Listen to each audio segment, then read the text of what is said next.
정치권 소식 알아보는 정치톡톡 시간입니다. 오늘은 정치부 안보람 기자 나와 있습니다. 어서 오세요.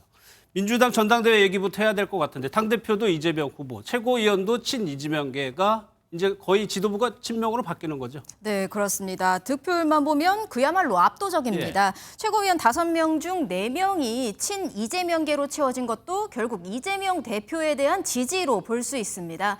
다만 이재명 사당화 논란에 대한 반발이 계속됐고 공천 학살에 대한 우려가 나오는 등 계파 갈등이 여실히 드러나기도 했습니다. 이재명 대표가 해결해야 할 첫 번째 과제로 보입니다. 여러분 한 분 한 분이 곧 민주당입니다. 우리는 작은 차이 때문에 갈등하고 분열하라 쓸 시간은 없습니다. 관련해서 이재명 대표 내일 경남 양산을 찾아 문재인 전 대통령을 만나는데 통합을 염두에 둔 행보로 보입니다. 안 기자가 얘기한 통합 문제가 일단 있고 또 하나 이재명 대표의 사법 리스크도 조금 고민거리가 될 수 있을 것 같아요. 네, 그렇습니다. 가족을 포함해서 이재명 대표와 관련돼 현재 진행 중인 수사 6가지입니다.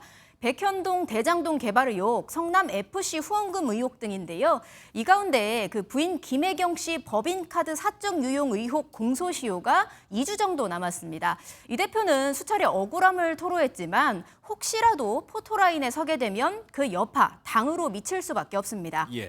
국민의힘 얘기로 좀 넘어가겠습니다. 앞에서 리포트에서 보긴 했지만 어제 의총에서 그 내용 말고 또 결정한 내용들이 꽤 있었더라고요.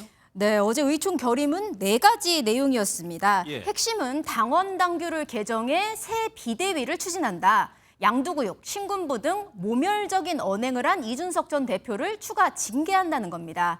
국민의힘이 비상 상황이라는 걸 법원이 인정하진 않았지만 비대위를 이어가면서 이준석 전 대표의 복귀를 아예 차단해버린 겁니다.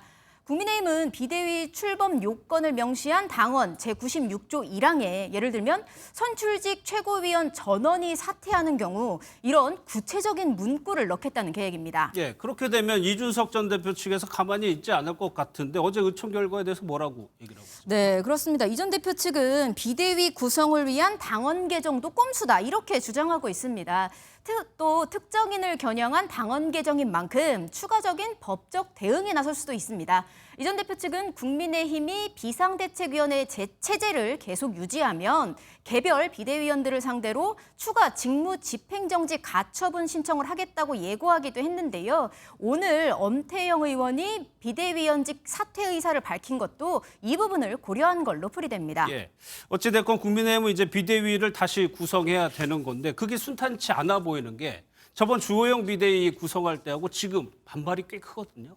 네, 그렇습니다. 침묵을 지키던 최재형 의원 어제 자정쯤 SNS에 초과 3간 다 태우더라도 빈대만 잡으면 된다는 당이다. 이렇게 불만을 드러냈습니다. 여기서 빈대가 이준석 전 대표고요. 유승민 전 의원 역시 국민의힘 국민과 민심에 정면으로 대드는 한심한 짓이다. 이렇게 일축했습니다. 비대위원장만 무효지 비대위는 괜찮다. 이런 국민의힘 주장에 반박하는 목소리도 나왔는데요. 들어보시겠습니다. 설렁탕 주문을 취소한 것이지 공깃밥과 깍두기까지 취소한 것은 아니지 않느냐라고 주장하는 거하고 똑같은 것이고. 국민의힘은 일단 내일 권성동 원내대표 주재로 비대위를 열어 비대위원장 직무 대행을 선출하는 절차 밟을 것으로 보입니다. 당원 당규에 비대위 설치 규정만 있지 해산할 규정도 없고 비대위원장이 이번처럼 공석이 될 경우 누가 비대위원장을 해야 한다 이런 것도 역시 없는 상황이어서 논란일 수 있습니다. 국민의힘은 2, 3일 내에 의원총회를 열어 향후 대책을 역시 논의할 예정입니다. 오늘 정치권 뉴스가 많아서 뒤로 밀리긴 했지만 오늘 고위 당정협의회가 있었어요. 네, 그렇습니다. 추석과 정기국회를 앞두고 예정됐던 일이었기 때문에 국민의힘 상황과 별개로 열렸는데요. 국민의힘과 정부, 대통령실 고위 관계자들이 모였습니다.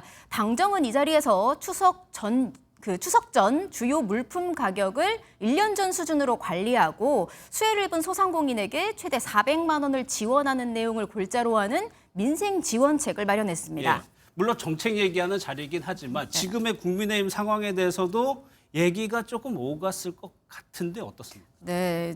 저도 그렇게 생각했는데요. 예. 원래 오늘 자리엔 주호영 비상대책위원장도 참석했어야 되는데 일단 직무정지로 불참했습니다. 예. 회의에 참석했던 박정하 국민의힘 수석대변인은 그 국민의힘 내에서 얘기가 있었냐는 질문에 전혀 없었다. 민생 얘기만 했다. 이렇게 잘라 말했습니다. 그런데 김대기 대통령 비서실장 국민께 송구하다면서 이런 의미심장한 발언 날렸습니다.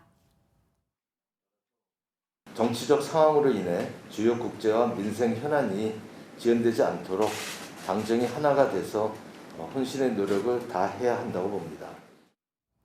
국민의힘 내홍, 대통령에게 사실상 짐이 되는 상황이죠. 애써 거리를 두고 있지만 조속한 해결을 압박한 게 아니냐 이런 해석 나옵니다. 예, 여권의 내용이 수습되는 듯 하다가 다시 경랑으로 빠지고 있는 상황입니다. 지금까지 안보람 기자였습니다.